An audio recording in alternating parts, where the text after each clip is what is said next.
and we will get started on Chapter 19. Chapter 19 covers dementia, Alzheimer's, and confusion.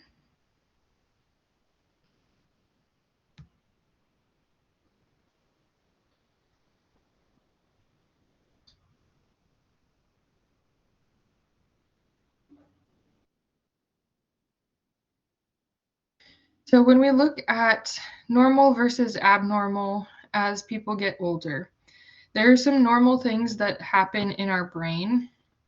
We talked a little bit about how a little bit of short-term memory loss is pretty normal as we age, but we also need to get into what is not normal. So when someone is cognitive or they have cognition, they have the ability to think clearly and logically. If that cognition is impaired, they have a cognitive impairment, they have lost that ability. So as we get older, it is normal for us to lose some of that ability. Usually the memory loss is recent events. As people age, it's more important to write things down, like what day the doctor's appointment is or what the phone number is for their friend. Writing down maybe if they're going to an event, what day that is, what time. Reaction time can also be a little bit slower. Elderly people also tend to have more difficulty finding the right word. So sometimes it takes longer for them to process thoughts and to get the information back out. The term confusion just means that someone is no longer able to think logically and clearly. If somebody is confused, their ability to make decisions is greatly impaired. They may exhibit personality changes, anger, depression, irritability. Also know confusion can be temporary, can also be permanent. So confusion could result from something, for example, like an infection, like a urinary tract infection, or a complication of low blood sugar for a diabetic, or some sort of issue with dehydration, or a high fever. It can also result from something like dementia, which would be more permanent. So regardless of the cause, if you're taking care of someone who is confused, stay calm, try to decrease the noise level in the environment. Introduce yourself every time you come into contact with that resident. Remind them who they are, where they are, what day it is. When you're explaining what you're doing, give very simple instructions. So maybe start with something as simple as, "Good morning, I'm going to help you sit up," instead of, "Good morning, it's time to get up and get dressed and go to breakfast." That might be too much info. Encourage the use of any assistive devices, eyeglasses, hearing aids, dentures. Promote self-care and independence as long as they're safe to do it. Also remember, in the event that someone is confused, we don't want to leave anything like cleaning products or anything that they could potentially put into their mouth that is not supposed to go into their mouth anywhere where they could access it. Delirium is a severe state of confusion, usually occurs suddenly and then resolves, so it's not a permanent condition. Delirium is usually caused by an infection, fluid imbalance, some sort of disease process, or drugs or alcohol. Symptoms of delirium usually have difficulty focusing, disoriented to time, place, and person, changes in level of consciousness, lack of short-term memory, as well as issues with speech. When you're communicating with someone who is confused or disoriented, it helps to be gentle, keep a low tone of voice, always use the person's name and introduce yourself. Reducing environmental distractions and providing very simple instructions will help you to be successful in that communication.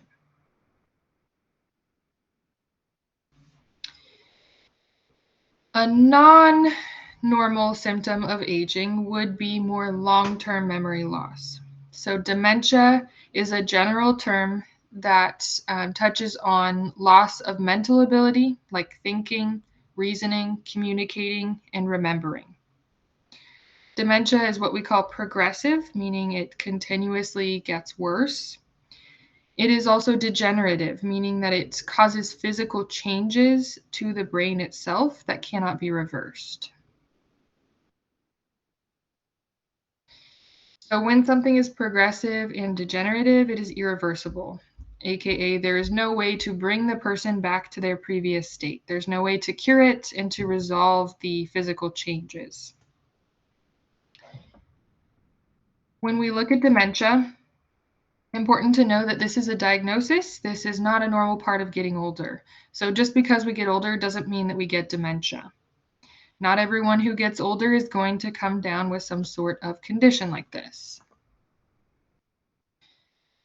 Most common cause of dementia is Alzheimer's disease. Alzheimer's disease has to do with a buildup of plaques in the brain. Vascular dementia is an issue with the circulatory system. So what happens is a series of strokes causes permanent damage to the brain as a result of cutting off that oxygen supply. There are other things like Parkinson's disease, which we talked about previously, and more specific conditions that can also have similar symptoms or can cause dementia themselves.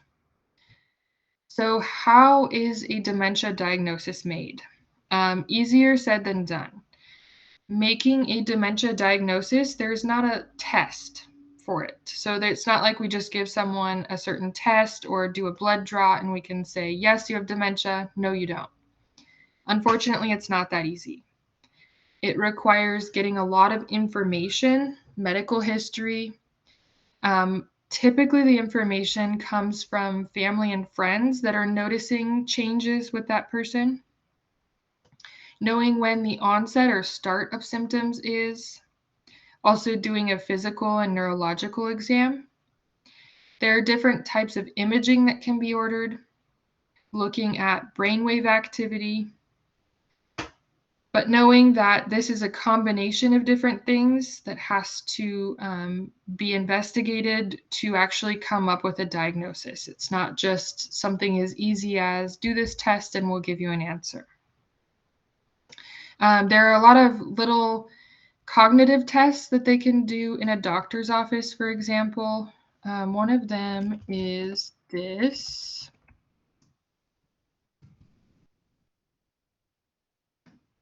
I'll show you a picture of what it looks like. We used to do this one when I worked in primary care.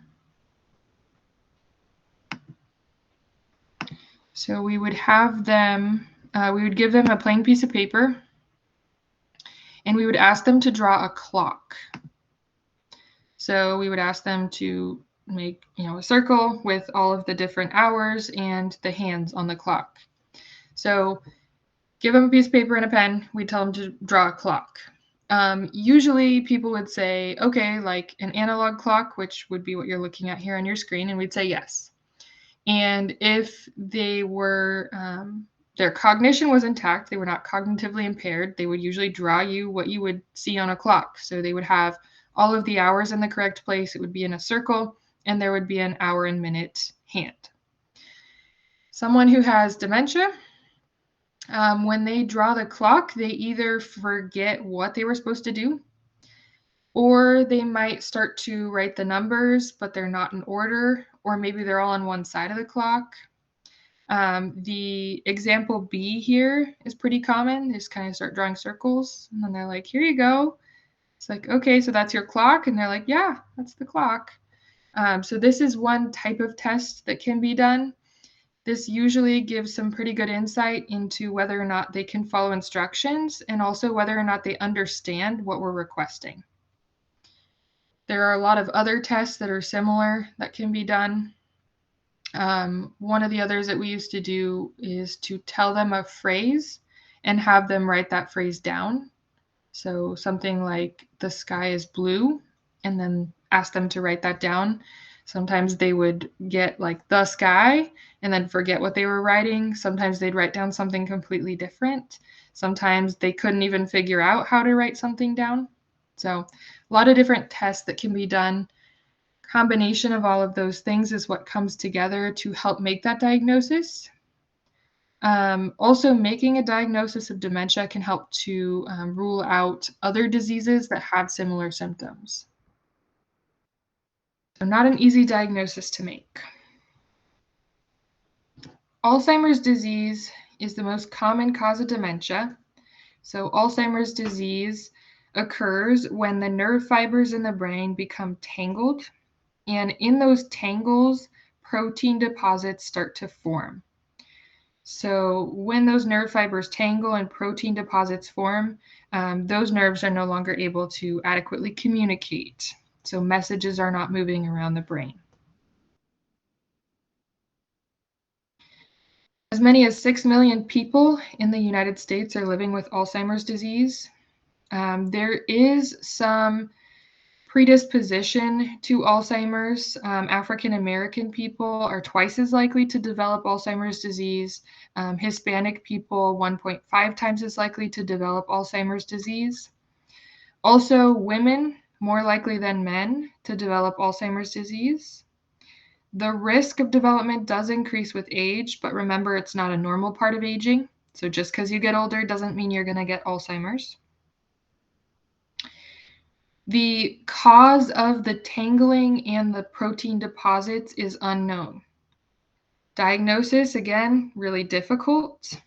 Typically, for Alzheimer's disease specifically, imaging of the brain can show these tangled nerve fibers with protein deposits.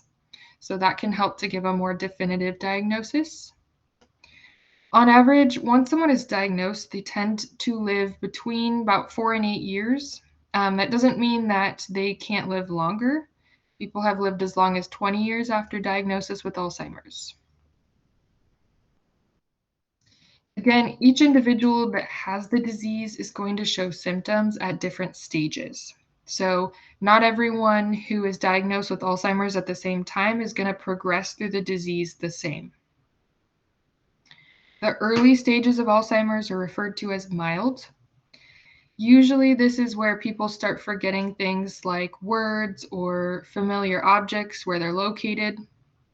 They may still be independent, able to take care of themselves, to drive, to work, or to do other activities. Moderate stages are the middle stage. Generally, people stay in this stage for the longest. They start to have behavior and personality changes. They start to forget their past experiences and maybe their personal background. They tend to become moody, pretty withdrawn from society. They experience a lot of confusion related to place and time. Sleep patterns can also be interrupted. They may start to need some assistance with ADLs, especially things like choosing appropriate clothing. So maybe they go in to get dressed and they put on a coat but no shirt. So they need help figuring out, you need a shirt and pants, and then you can put on a coat. Severe Alzheimer's or the later stages, they can lose their ability to communicate, lose their ability to respond to surroundings, typically need significant help with ADLs, eating, eliminating. Also, their ability to swallow, their ability to transfer, their ability to walk can all be affected.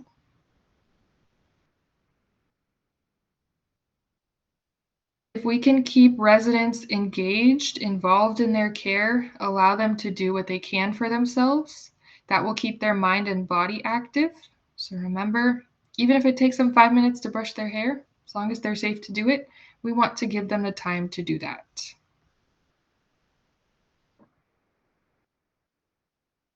Keep in mind that each person is going to progress differently.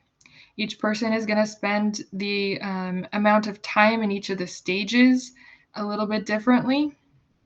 So not everyone who has a diagnosis is going to have the same symptoms.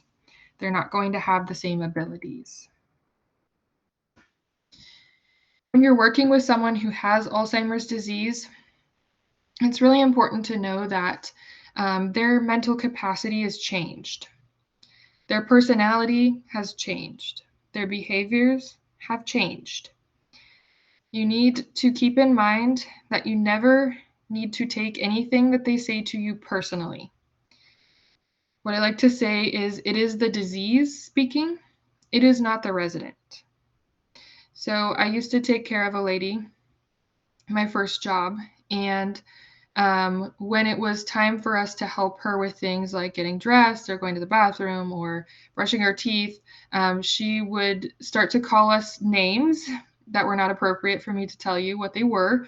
But her family heard her saying those things, and they were like, I've never heard her say anything like that before in my life. And, I grew up with her for 18 years. I never heard her say those words. So that really goes to show you that these things that they are saying are not them saying the things. It's ultimately the disruption to their brain, the disease process. You have to go on a day-by-day basis when you're caring for someone who has Alzheimer's or dementia, working with the symptoms and behaviors that are present that day. Know that taking care of someone with Alzheimer's disease can be very demanding. It helps to work as a team. It also helps to take advantage of the fact that family members come and visit, may be able to help give you some insight, some tips or tricks, and to remember the goals of the care plan for that resident.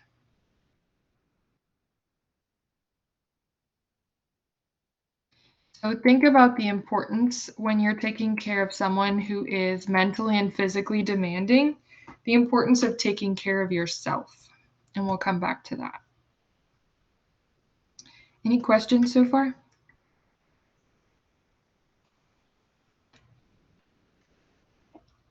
All right. One thing that residents who have dementia or Alzheimer's tend to do is called perseverate. So they repeat things like questions, words, or phrases for no apparent reason. So they may ask you the same question over and over and over and over. They may repeat the same words over and over and over and over. Again, no reason. It's just that, they have difficulty remembering. So whatever they think to say, or maybe they hear someone else say, they just repeat that. So I'll give you an example. When I worked in Jerry Psych, we had a lovely little lady, and she would walk up and down the hall all day with her walker, and she would repeat the last thing that she heard. So whatever it was that she heard last, she would keep saying over and over and over until she heard something else. And so if she was repeating something that was not ideal for her to be repeating in a facility, we would say, I love you. And then she would walk down the hall and say, I love you, I love you, I love you. And it was the sweetest thing I've ever seen in my life. She also would pick up, we had walkie-talkies, and she would pick up on the walkie-talkies. So if you said, I need assistance in room 2, she would be like, I need assistance in room 2. I need assistance in room 2. It was so funny. But ultimately, it's a result of the damage to the brain. So that perseverating, that just constant repetitive question or phrase is not something that they can control. We also used to have a lady, and she perseverated. Hers was an action. So we had rummage bins, which we'll get into here in a minute. We had one that had washcloths, and we would have all the washcloths unfolded in the drawer. She would open up the drawer, and she would fold every single washcloth. So we would unfold them, and she would come back, and she would fold all the washcloths. So that was what she did. She just repeatedly folded all the washcloths in the drawer, and that kept her busy, kept her happy. Really important to know when you're trying to communicate with someone who has an altered sense of reality, right? They're confused. They don't understand what you're saying. Everything is noisy. They don't know where they are. They don't know who they are. They don't know who you are, right? They probably think that they've never seen you before. You always want to approach them from the front. You never want to startle them. You want to make sure that you look happy, so smile, act like you are excited to be there. Determine when you're communicating with them what the best way is going to be, typically removing any other distractions. Using a low tone of voice and speaking slowly. Always introducing yourself and using the resident's name. This is a great tool. If you say, "Good morning, Sally." Sally probably knows her name is Sally. And if you know who she is, even though she doesn't know who you are because she has dementia, she might go, "Oh, okay, this person knows who I am, so that sounds like, I know them even though I don't remember." That can be a great tool. So if you just say their name and introduce yourself, a lot of times that increases their comfort level with you. If somebody is not understanding what you're saying, repeat yourself using the same words. Slow down, maybe repeat a simple sentence. You can also use pictures or gestures to communicate. Try breaking things down into really simple tasks. So when I worked in the GeriPsych facility and we first opened, we had lovely fake decorative plants that people would use as the restroom. We had to get rid of those plants for obvious reasons. They started to smell like urine. And what we did was we put pictures of toilets on bathrooms. So any door that had a toilet behind it, we had a picture of a toilet on the door. And that helped people. Instead of them walking around asking where the bathroom is or just going to the bathroom wherever they could, they would see a picture of a toilet and that would say, "Oh, okay, there's the bathroom." They would go in and use the toilet. So pictures can help. Also, breaking things down into such simple tasks that there is really no way for misunderstanding. So instead of saying, "It's time to take a shower. I have your clothes, the bathroom's ready, let's go get in the water." Saying, "Come with me." Having them join you, walking them down the hall, and then getting them into the shower room and saying, "Okay, let's take off your shoes." Okay, time to take off your socks. So breaking things down into really simple steps so that they don't get confused or hung up on something. If you're having issues, we'll talk about some interventions for what to do. So if somebody is frightened or anxious, try to see yourself as the resident is seeing you. Use simple words, describe what you're doing. Again, check that your verbal communication and your nonverbal communication are matching.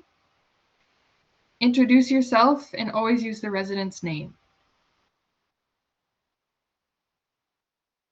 If someone is forgetting, maybe they're perseverating, asking you the same question over and over again, keep your message simple and repeat it back to them. If they don't understand a word you're saying, try to use a different word, show them a picture. If they have trouble finding what they're trying to say, a smile goes a long way. If you just smile at them, that will help. You can try to suggest a word if you think you know what they're talking about. But if they use the incorrect word, don't try to correct them. You're not going to get anywhere trying to correct or argue with someone who has dementia. If they're not understanding basic instructions, observe them, see if maybe we can make gestures, like showing them taking off our shoe. Maybe that will help them to understand. Again, using a picture can help. Maybe pointing to the thing that you want them to do. If they want to say something but they're having difficulty communicating, again, encourage them to point to it, to act it out. Smile. Smile is really going to provide them the most comfort, especially if they're feeling upset because they can't remember something or they can't tell you something that they're trying to tell you. If they don't remember how to perform a basic task, might be time for us to step in and help them. Try to use simple words and simple steps.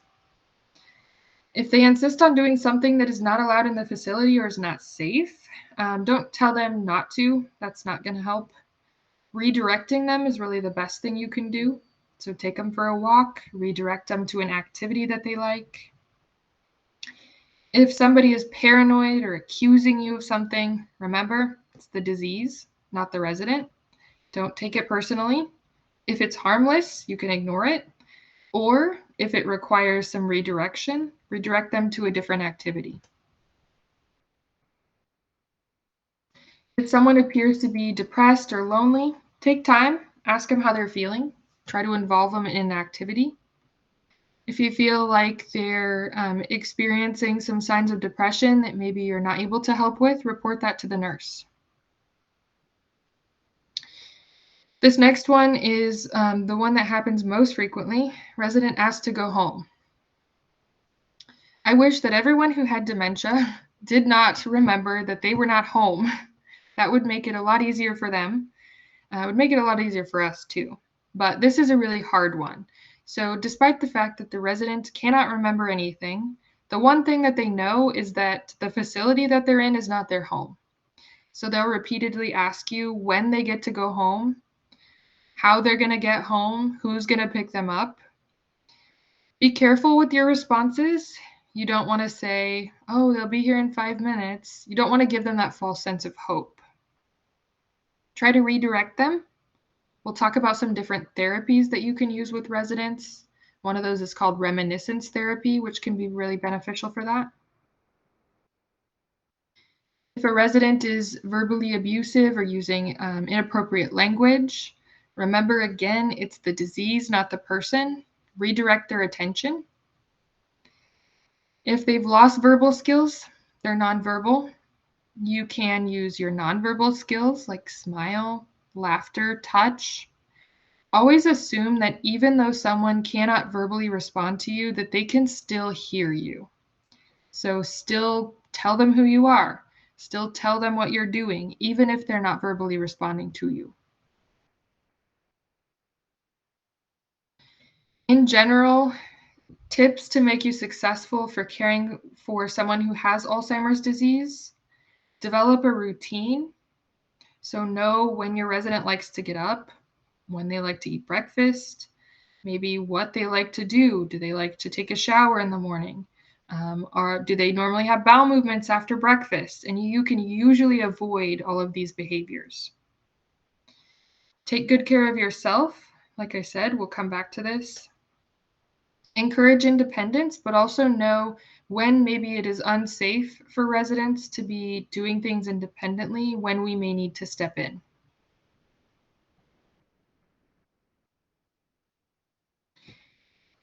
One tip that I have that I used to use when I worked in Geri Psych, and I worked in Geri Psych for a long time. The best method of figuring out why someone is exhibiting a behavior is to double check that all of their basic physical needs are met. So if someone was exhibiting some sort of odd behavior, I would assist them to the bathroom, get them something to eat and drink, take them for a walk or engage them in an activity, try to see if they were in pain, or maybe if they were tired, they needed to lay down for a nap. Usually, one of those things, one of those basic physical needs was not met, and once it was, the behavior went away. So always double check those things. Try to figure out if there is some sort of basic need that you can help them to meet that will help resolve that behavior. If not, if you have met all of their basic physical needs and that behavior continues, there are other things that we can do to help. We call these interventions, a way to help change or redirect their attention. So for example, if you're having difficulty assisting with an ADL, maybe you're having difficulty bathing the resident. Maybe they say no, they don't want a bath.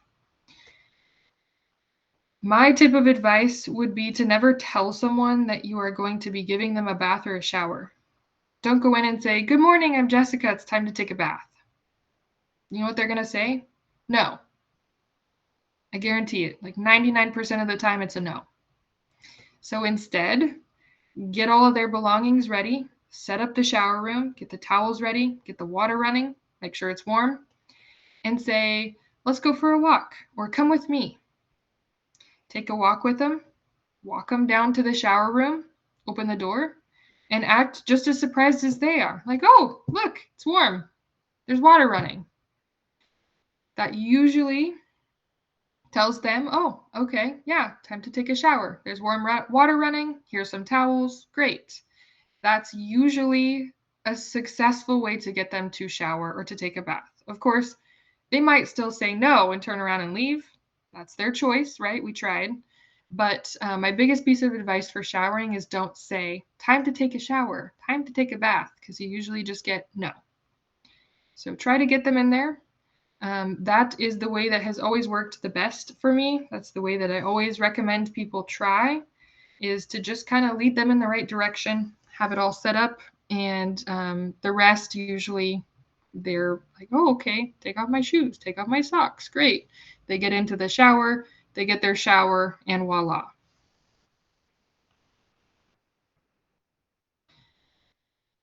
Keep in mind resident preferences also. Know what time of day they prefer to shower or bathe. Know if they like a shower or bath. Know their preferences with grooming. How do they like their hair done? Do they like their teeth brushed before or after mealtime? What sorts of clothes do they like to wear? What's their elimination pattern? Do they normally have a bowel movement after mealtime? Can we get them to the bathroom so that they can eliminate on the toilet instead of having an incontinent episode? Also know that things that look like toilets in your facility are typically used as toilets. Like I said, fake plants, also trash bins without a lid. A lot of times those will be used as toilets as well.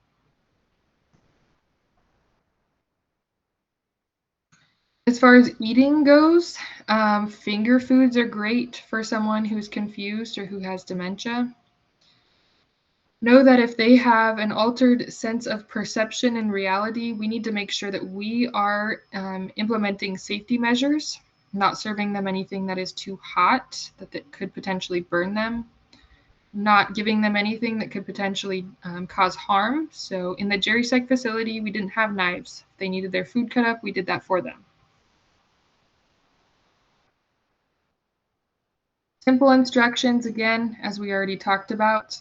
Sometimes just providing one thing at a time. So maybe putting one food on the plate, they eat that. Putting the next food on the plate, that can help.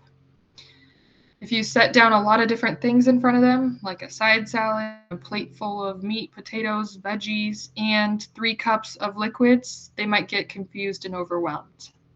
So making it more simple will help.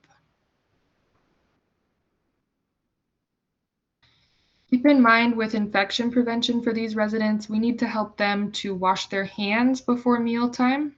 If they ever come out of the bathroom, try to help get them back in there to wash their hands. Chances are they might have forgot. Remember that these are adults. We need to treat them as so. We want to encourage their independence, smile, be positive, engage them in activities, sit down and do a puzzle, read a book, etc. Any questions so far?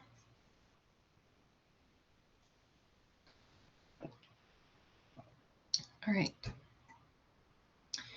We're going to talk about some things that can happen with people who have dementia.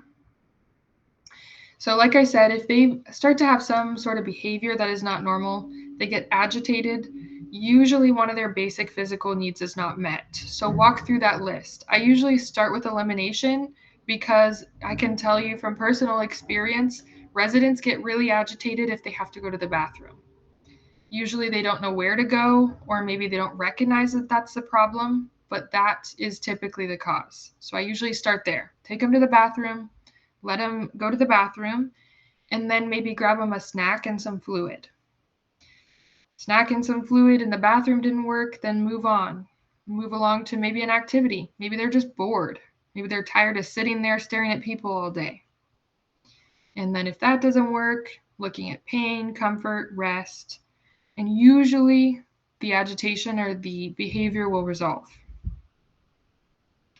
There is a time of day where people who have dementia and Alzheimer's tend to kind of come to life. It's called sundowning. It's a behavior that typically occurs in the afternoon or evening hours. What happens with sundowning is residents get agitated during this time for no apparent reason. Things we can do to help with sundowning: providing calming activities, decreasing the noise level, distracting residents, maybe engaging them in exercise. One thing we used to do in the Jerry-Psych facility was we noticed that residents would start sundowning typically right after dinner. So when they were finishing up dinner, they would start sundowning. And sundowning is a domino effect. One resident starts to get agitated and starts sundowning, so does the person next to them and the person next to them. So it kind of spreads throughout the facility. What we did after dinner time was we would play soft music outside of the dining rooms, and the activities staff would have the little like essential oil diffusers going. So they would smell like lavender or whatever. And they would offer the residents hand massages. So the residents would go out, they would be greeted by soft music and comforting smells and offered a hand massage. That was a calming routine, and it helped with the sundowning in our facility greatly. When we first noticed, as more residents were moving into our facility and we were getting bigger, when we first noticed the sundowning, it was making it really difficult for nursing assistants and nurses because the nurses are trying to get the evening medications to the residents, and the nursing assistants are trying to serve the food. But then the people who are done eating were going out into the hall and yelling and screaming and getting anxious and pacing around the facility. So that was making it really difficult for us to do our job. So we implemented that calming activity, and that helped a lot. So that's just one example of something that could help. There are lots of other things. A catastrophic reaction, a lot of times this is in response to something that typically wouldn't cause some sort of reaction, kind of unproportionate to what the problem is. So usually what happens with the residents is they get overstimulated and they have some sort of catastrophic reaction to whatever issue they're having. So remove the trigger. For example, we used to have a resident who would get really agitated if the noise level in the dining room got too loud, and he would stand up and he would say, "It's time for a war." And he would like start throwing things, and it's like, whoa, whoa, whoa, no. Just because it's loud doesn't mean it's time for a war. So we would decrease the noise level in the dining room, or if we couldn't decrease it anymore, we would just move him to a quieter area where he could eat in peace. So again, that's one example. There are lots of different reasons that that could happen. Another thing that residents really like to do is wander around.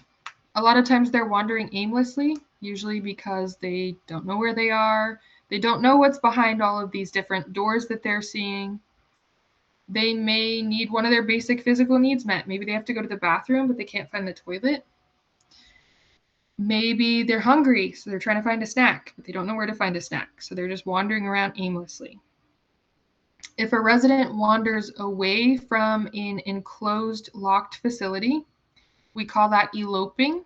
So if a resident gets out of a safe facility where the doors are locked and intended to keep them inside, you would want to alert the nurse as soon as you notice the resident has left or has eloped. If someone is delusional or having hallucinations, you can ignore them if they're harmless. We used to have a lady who would tell us every night when she went to bed to tell the children to be quiet, that it was time to go to sleep. First off, we don't have children. This is a long-term care facility. Second, there's no children making noise. And third, okay. So ultimately, we ignored the behavior. We would just say, okay, we'll let them know. Good night. And that sufficed. That was all she needed. I would never say, no, there's no children here. You're 85 years old and you're in a facility. I would never argue that. I would never try to correct her. Of course, in my head, I'm like, okay, whatever. But to her, okay, great. Ignore the behavior and move on. We've already talked about what to do for someone who's depressed or perseverating. If someone's being disruptive, like the gentleman who would stand up and say it was time for a war, we would just politely direct him to a quiet area, let him know that that behavior was not going to be tolerated, let him know that if the environment was too loud, he could just eat his meal in a different area. Usually, somebody who's being disruptive is being disruptive because one of their basic physical needs is not met, or they're having that sort of catastrophic reaction due to overstimulation. So remove the trigger, whatever is causing it. Inappropriate behaviors, don't take these things personally. Again, it's the disease. You can be very matter of fact with these residents. If they're saying something inappropriate to you, just let them know it makes you uncomfortable, not appropriate. Hoarding and rummaging, these are other things that people with dementia love to do. They don't do these things out of spite. They don't do these things to be harmful to other people. They do these things because they have a cognitive impairment.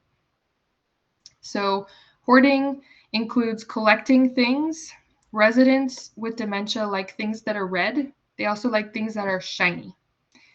That includes red clothing. That includes decorations. That includes anything shiny that you set down, whether that be your cell phone, if your water bottle has got some bling on it, any jewelry that you set down, those things catch their eye. They like to take those, so be careful. Rummaging, they like to go through things, whether they be their own or not, they probably have no idea. They like to just look at things and go through them, take them out, put them back.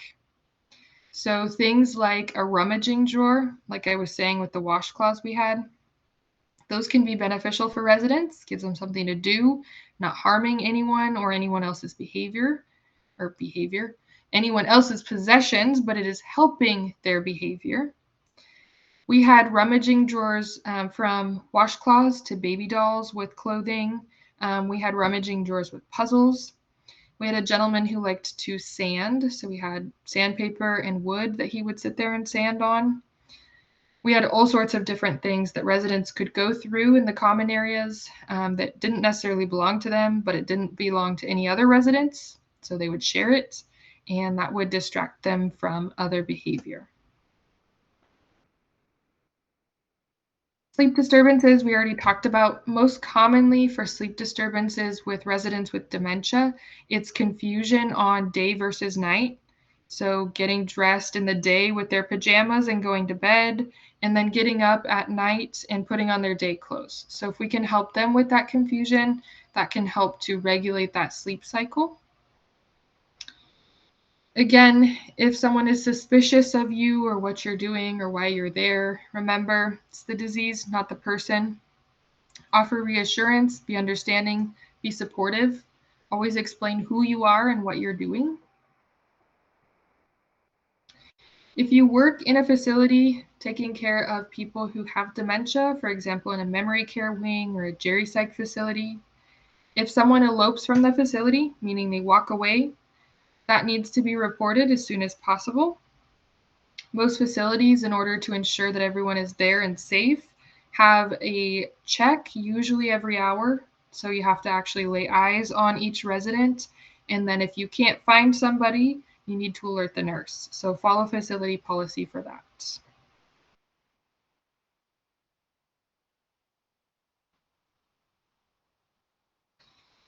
After looking at all these behaviors, I'm sure it's not news to you that people who have Alzheimer's disease are at a heightened risk for abuse.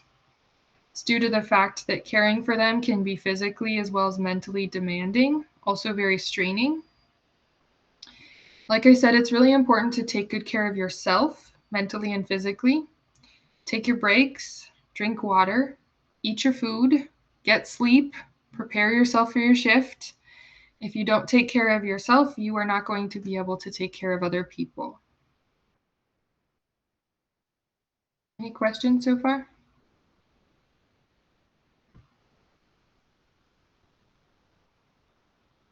No? Kylie, I don't see you in your camera, so make sure I can see you so you get credit for being here. All right. Moving on to validating, we're going to talk about some of those different therapies I was referring to. So validating is giving value to or approving of something. Validation therapy, what that means is we're going to allow residents to believe whatever it is that they believe. That gives them comfort, decreases their agitation. It also helps in terms of disorientation. If we're just repeatedly trying to correct them and tell them, no, this isn't your home and you're not 16, you're 85, this is a facility, that's just going to make them more agitated. So instead, validating whatever they think reality is. For example, we had a lovely little lady in the Jerry Psych facility who thought that she was 16. She thought that she had just gotten a new car, and she would ask us, when can I take out the car? And we would be like, I don't know. Let me find out. And then if she asked again, we would be like, I'm not sure, but let me double check. So we just let her believe that she was 16 and that she had a car and she was going to take out the car wherever that was or whenever that was. And that comforted her. If I would have said, you're not 16, you don't have a car, you're in a memory care facility, she probably would have gotten more agitated. So instead, harmless behavior, just kind of ignore it, go with it. Reminiscence therapy is my therapy of choice for people. This allows people to reminisce on good times, things that were positive in their life. So focus on things that you know. Typically, when someone moves into a facility, their family fills out a history sheet, like where they grew up, what career they had, who their spouse was, children's names, their hobbies. Pull that sheet out, look it up in the EHR, and talk about those things. I used to have residents who, once I would try to meet all their basic physical needs, if they were still agitated, I would grab their sheet, I would look at what their family wrote down, and I would say, tell me a little bit about so-and-so. And they would be like, oh, my wife. And they would start talking about her. Or I would say, have you ever been to whatever their hometown was? And they would usually be like, yeah, the mountains. Or, they would start talking about something, some positive memory that they had about that. That was my weapon of choice for residents. I would use reminiscence therapy on people. I would have them talking about the good times for so long that they would fall asleep. That was like my favorite tool. So if somebody was agitated in our facility, they would be like, okay, we've tried everything. What do we do with this person? And I'd be like, oh, come here. And I'd sit them down in the nurse's station with me because I worked evening shift. Nobody else was there. And I would just sit there and I would reminisce with them. And they would tell me about their spouse. They would tell me about their hobbies, their job. And eventually I'd look over and they'd be like, just racked out. I'd be like, great, it worked. And then I would call the nursing assistants back and I'd be like, hey, you can come put him to bed. And they're like, what? He's asleep. Just have to reminisce with him. Give him a little bit of time to talk about the positive things, positive experiences. And then another type of therapy we can use is activity therapy. So whether you have activities going on in your facility or you just sit down and engage in an activity with the resident, that helps them to have a sense of self-esteem and independence. It distracts them from whatever behavior it is that they're experiencing. So between those three therapies, and meeting all of their basic physical needs, one of those things will usually help you to resolve the issue or stop whatever the behavior is that they're experiencing. Another thing that we can do for residents, music. Like I was saying, we used to play soft music after mealtime, after dinner, so that sundowning was decreased. Music is a form of sensory stimulation. So residents oftentimes, even if they're nonverbal, they can hear songs from their past and they might start to dance or sing along to those songs. We use music therapy in our facility. We collected old like iPods and MP3 players and we put old time music on them. And then we would put the headphones on residents and play their music. And they would start to dance, start to sing along. They really enjoyed that form of stimulation. There's actually a documentary also on YouTube. I'll type the title here. Called Alive Inside, and they do a little study in a facility, putting headphones on this gentleman that hasn't spoken any verbal words in years. They put these headphones on him and they play his favorite song from when he was a child, and he starts singing. Like he knows the lyrics. It's crazy. So if you want to look that up and watch it, feel free, but you don't have to. Any questions so far?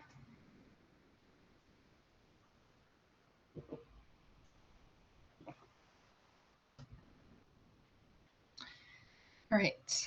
Other things I want you to keep in mind. I never understood when I first started working in Jerry Psych, how come family members a lot of the times are always on our case? They're always so picky, or they're always in such a bad mood, or they're angry. Nothing ever seemed to be right for them.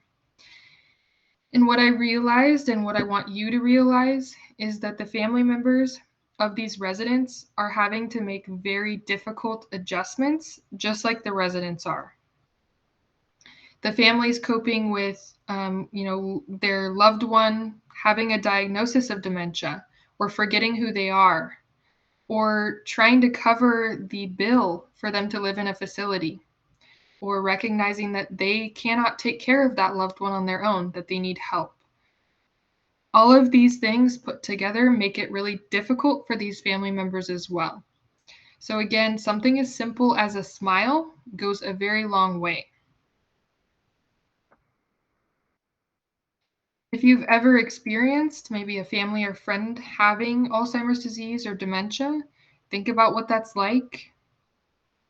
I can tell you my great grandma had dementia, and she didn't know who anyone really was. She called my mom her daughter, which my mom would be her granddaughter, and she called me the little blonde girl.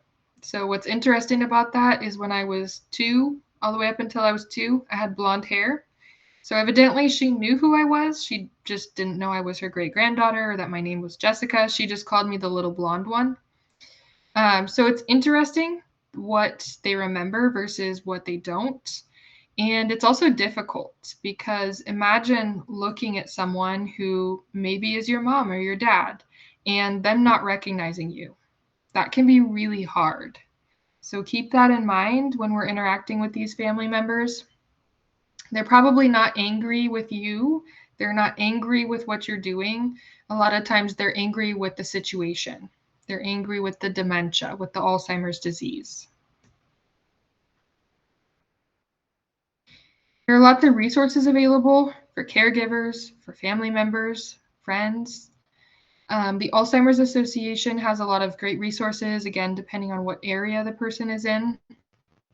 Support groups are really beneficial. We actually had a support group in the Jerry Psych facility. It was called Hope, and Hope met once a week for an hour. It included all of the family members and friends of any resident who lived in our facility.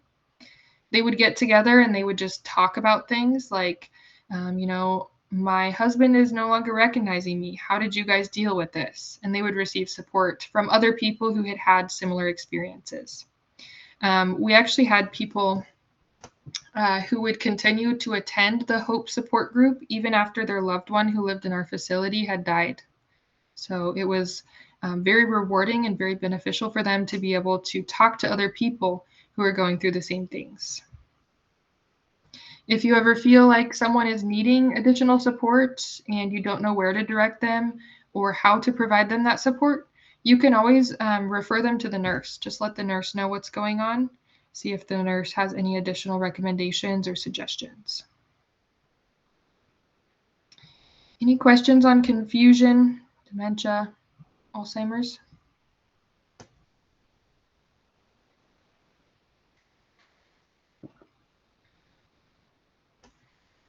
All right.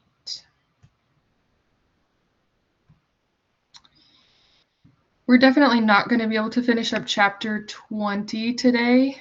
So instead, what we will do is I'll have you do your workbook. So you'll do chapters 18, 19, and 20. You'll get a little preview of chapter 20, and then tomorrow we'll start out with chapter 20 before we do our workbook. Because otherwise we're going to stop partway through today and not get the full thing. So we'll just wait till tomorrow. So in addition to workbook for chapters 18 through 20, of course, paired with your reading, you do have modules 5, 6, and 7 that will be due on Thursday, 11:59 p.m. Also, your reminders from the announcements. Select a presentation topic that needs to be done by this Thursday. Send in a photo of yourself for your badge. That needs to be done by Wednesday. Know that if you have missed a day of theory, you have makeup day next Tuesday. If you have not, you don't have makeup day next Tuesday, you have the day off. And then everyone will start clinical next Wednesday at 7 a.m. All of those announcements are posted under the stream in the classroom. So if you need to reference that, it is available. Any questions about any of those announcements or about your homework?